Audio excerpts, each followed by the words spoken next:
ಇತಿಹಾಸದ ಕಹಿ ಸತ್ಯವನ್ನ ತೆರೆದಿಡಲಿದೆಯಾ ದಿ ಬೆಂಗಾಲ್ ಫೈಲ್ಸ್? ಸತ್ಯದ ಅನಾವರಣಕ್ಕೆ ಆರಂಭದಲ್ಲೇ ತೀವ್ರ ವಿರೋಧ. ಹಿಂದೂಗಳ ಸಾಮೂಹಿಕ ನರಮೇಧಕ್ಕೆ ಕಾರಣ ಯಾರು? ದಿ ಕಾಶ್ಮೀರ ಫೈಲ್ಸ್ ರೀತಿಯಲ್ಲಿ ನೈಜ ಘಟನೆ ಆಧರಿಸಿದ ಮತ್ತೊಂದು ಸಿನಿಮಾ ತೆರೆಗೆ ಬರಲು ಸಜ್ಜಾಗಿದ್ದು ಸಾಕಷ್ಟು ಕುತೂಹಲ ಹಾಗೂ ನಿರೀಕ್ಷೆಯನ್ನ ಹುಟ್ಟುಹಾಕಿದೆ.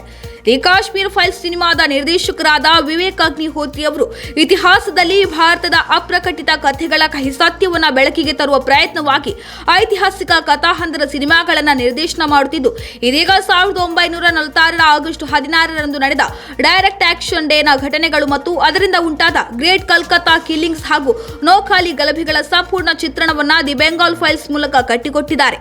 ಹೌದು, ಆಗಸ್ಟ್ 16, 2025ರಂದು ಕೋಲ್ಕತ್ತಾದಲ್ಲಿ ದಿ ಬೆಂಗಾಲ್ ಫೈಲ್ಸ್ ಚಿತ್ರದ ಟ್ರೇಲರ್ ರಿಲೀಸ್ ಆಗಿದ್ದು, ಟ್ರೇಲರ್ನಲ್ಲಿ ಗಾಂಧೀಜಿಯವರ ಅಹಿಂಸೆಯ ಸಂದೇಶ, ಅಕ್ರಮ ವಲಸೆ ಮತ್ತು ಧಾರ್ಮಿಕ ರಾಜಕೀಯದಿಂದ ಉಂಟಾದ ಹಿಂಸಾಚಾರದ ಸತ್ಯವನ್ನ ಎತ್ತಿ ತೋರಿಸಲಾಗಿದೆ. ಜೊತೆಗೆ 1946ರ ಗ್ರೇಟ್ ಕಲ್ಕತ್ತಾ ಹತ್ಯಾಕಾಂಡ ಮತ್ತು ನೋವಾಖಾಲಿ ಗಲಭೆಗಳ ಸುತ್ತ ಕೇಂದ್ರೀಕೃತವಾದ ಕಥಾಹಂದರವನ್ನು ಒಳಗೊಂಡಿರುವುದಕ್ಕೆ ಸುಳಿವನ್ನ ನೀಡಿದೆ. ಬೆಂಗಾಲ್ ಫೈಲ್ಸ್ ಚಲನಚಿತ್ರದಲ್ಲಿ 1946ರ ಗಲಭೆಗಳು, ಅದರಲ್ಲೂ ಮುಖ್ಯವಾಗಿ ಗ್ರೇಟ್ ಕಲ್ಕತ್ತಾ ಹತ್ಯಾಕಾಂಡ ಮತ್ತು ನೋವಾಖಾಲಿ ಗಲಭೆಗಳನ್ನು ಪ್ರದರ್ಶಿಸಲಾಗುತ್ತದೆ. ಈ ಘಟನೆಗಳಲ್ಲಿ ನಡೆದ ಹಿಂಸಾಚಾರ ಮತ್ತು ಹತ್ಯಾಕಾಂಡವನ್ನು ಚಿತ್ರದಲ್ಲಿ ತೋರಿಸಲಾಗಿದೆ ಮತ್ತು ಐತಿಹಾಸಿಕ ಸಂಗತಿಗಳನ್ನು ಉದ್ದೇಶಪೂರ್ವಕವಾಗಿ ಮರೆಮಾಚಲಾಗಿದೆ ಎಂದು ಚಿತ್ರತಂಡವು ಹೇಳಿಕೊಂಡಿದೆ. ಅವಿಭಜಿತ ಬಂಗಾಳದಲ್ಲಿ ಸಾಮುದಾಯಿಕ ಹಿಂಸಾಚಾರಕ್ಕೆ ಕಾರಣವಾಗಿದ್ದವು.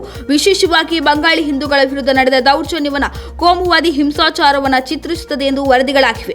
ಭಾರತದ ಇತಿಹಾಸದಲ್ಲಿ ಅಡಗಿರುವ ಕೆಲವು ಕಹಿ ಘಟನೆಗಳನ್ನು ವಿವೇಕ್ ಅಗ್ನಿಹೋತ್ರಿ ಅವರು ಸಿನಿಮಾ ಮೂಲಕ ತೋರಿಸುತ್ತಿದ್ದಾರೆ. ಕಾಶ್ಮೀರ ನಿಮ್ಮನ್ನು ನೋಯಿಸಿದ್ದರೆ ಬಂಗಾಳ ಕೂಡ ನಿಮ್ಮನ್ನು ನೋಯಿಸಲಿದೆ ಎಂಬ ಅಡಿಬರಹದೊಂದಿಗೆ ವಿವೇಕ್ ಅಗ್ನಿಹೋತ್ರಿ ಅವರು ಸೋಷಿಯಲ್ ಮೀಡಿಯಾದಲ್ಲಿ ದಿ ಬೆಂಗಾಲ್ ಫೈಲ್ಸ್ ಸಿನಿಮಾದ ಟೀಸರ್ ಹಂಚಿಕೊಂಡಿದ್ದರು.